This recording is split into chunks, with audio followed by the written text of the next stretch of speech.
श्रोती, जब भी हम बात करते हैं सिनेमैटिक यूनिवर्सेस की तो सबके दिमाग में मार्वल, डीसी या फिर हॉलीवुड फ्रेंचाइजेस घूमने लगती हैं।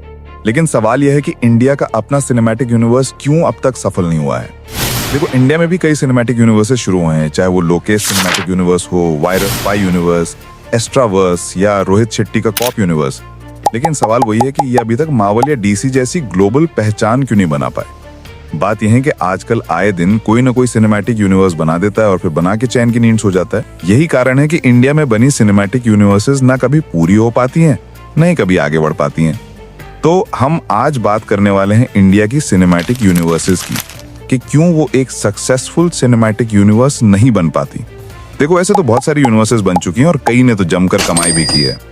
और कुछ यूनिवर्सेस में एक फिल्म सालों पहले आई है और उसके नए प्रोजेक्ट्स इस कदर से पेंडिंग हैं कि उनके आने की उम्मीद भी नहीं लगती। तुम लोग मुझे गाली दोगे और ये कहोगे कि इंडिया में भी सक्सेसफुल सिनेमैटिक यूनिवर्सेस हैं, और तुम शायद एग्जाम्पल भी दो, जैसे LCU, SPY, HCU यानी हॉरर सिनेमैटिक यूनिवर्स। हाँ, वही जिसमें स्त्री, मुंजिया वगैरह मूवीज आई थी। ये सबको एक नजर से सक्सेसफुल यूनिवर्सेस कहा जा सकता है, क्योंकि इन सभी यूनिवर्सेस ने 1000 करोड़ प्लस की दीवार तोड़ दी है।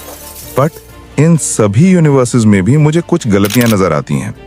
अगर वो गलतियां ठीक हो जाएं तो शायद ये और जल्दी ग्रो कर पाएं।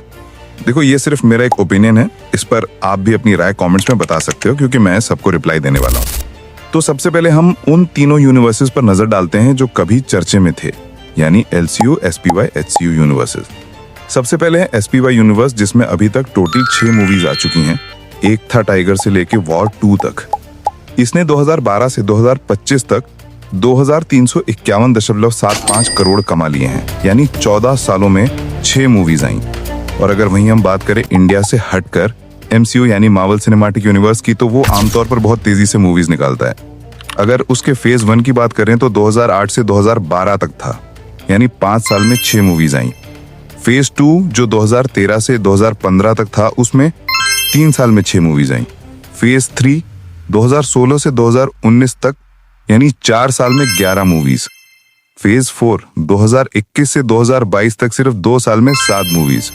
और फेज 5 भी शुरू हो चुका है और इसमें भी काफी मूवीज आ चुकी हैं। MCU का टोटल कलेक्शन भी $32.4 बिलियन यानी 26,05,00,000 करोड़ रुपए बन चुका है। देखो, किसी भी यूनिवर्स को सक्सेसफुल बनाने के लिए साल में उस यूनिवर्स की कम से कम एक फिल्म तो आनी ही चाहिए। क्योंकि भाई देखो, ऑडियंस को अगर कनेक्ट रखना है तो MCU से ही सीखो। अब तुम कहोगे कि ये साला सिर्फ MCU क्यों चिल्ला रहा है। नहीं भाई, ऐसा नहीं है, मैं सिर्फ एक एग्जांपल दे रहा हूँ। देखो, क्या होता है कि जब भी कोई मार्वल की फिल्म आती है तो लोग उस पर कई महीनों तक बात करते हैं। कोई मूवी को एक्सप्लेन करता है तो कोई डिटेल्स निकालता है। इससे होता यह है कि उनकी मूवी के चर्चे मार्केट में काफी लंबे समय तक रहते हैं। लेकिन फिर जब उनका क्रेज धीरे धीरे खत्म होने लगता है तो वो कोई नया प्रोजेक्ट, चाहे फिल्म हो या सीरीज, उसका टीजर या ट्रेलर निकालते हैं और फिर से चर्चे में आ जाते हैं। और जब इनके नए प्रोजेक्ट रिवील होते हैं तो फिर एक्सप्लेनर और रिव्यूअर्स लोग उनके पुराने मूवी के डिटेल्स खोजने लगते हैं। इससे पुराने मूवीज का भी कमबैक हो जाता है और ऐसे ही ये लोग अपना क्रेज मेंटेन रखकर ऑडियंस का अटेंशन अपनी तरफ खींचे रहते हैं। देखो, ऐसा नहीं है कि इंडिया में सिनेमैटिक यूनिवर्स की लेटेस्ट मूवीज की चर्चा नहीं होती है, लेकिन एक सीमित समय तक, यानी जब तक मूवी का क्रेज होता है। और जब MCU का डाउनफॉल आने लगता है तो वो कुछ ऐसा रिवील कर देते हैं जिससे एक बार फिर चर्चे में आ जाते हैं। अभी LCU का डाउनफॉल तो नहीं आया है, लेकिन अगर ये हरदम चर्चे में रहना चाहते हैं तो इनको अपनी पेंडिंग मूवीज को चर्चे में लाना होगा। एक नजर अगर हम कॉप यूनिवर्स पे डालें तो वो भी कुछ खास कर नहीं रही है। अबे ना ही वो पोस्ट क्रेडिट सीन डालते हैं जिनसे उनके अगले प्रोजेक्ट का कुछ मालूम ही नहीं पड़ता। कॉप यूनिवर्स ऐसा है कि जब मन करे तब मूवी बनाई और जब ना करे तो ना बनाई।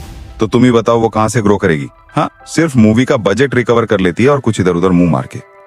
अब देखो, मुझे एक यूनिवर्स यानी हॉरर सिनेमैटिक यूनिवर्स, उसमें दम दिख रहा है, क्योंकि भाई वो हरदम चर्चे में ही रहता है। देखो, कैसे स्त्री 2 आई और वो बहुत दिनों महीनों तक चली, और जैसे उसका क्रेज खत्म होने लगा तभी उन्होंने ठाकुम का टीजर लाकर फिर चर्चे में आ गए। देखो, ये सब तो था उन यूनिवर्स के बारे में जो अपने प्रोजेक्ट पर काम तो कर ही रही हैं और आगे भी करेंगी। लेकिन कुछ ऐसे यूनिवर्स हैं जो एक प्रोजेक्ट लाकर उसे भूल गए हैं और अपने यूनिवर्स से हटकर दूसरी मूवीज में घुस गए हैं।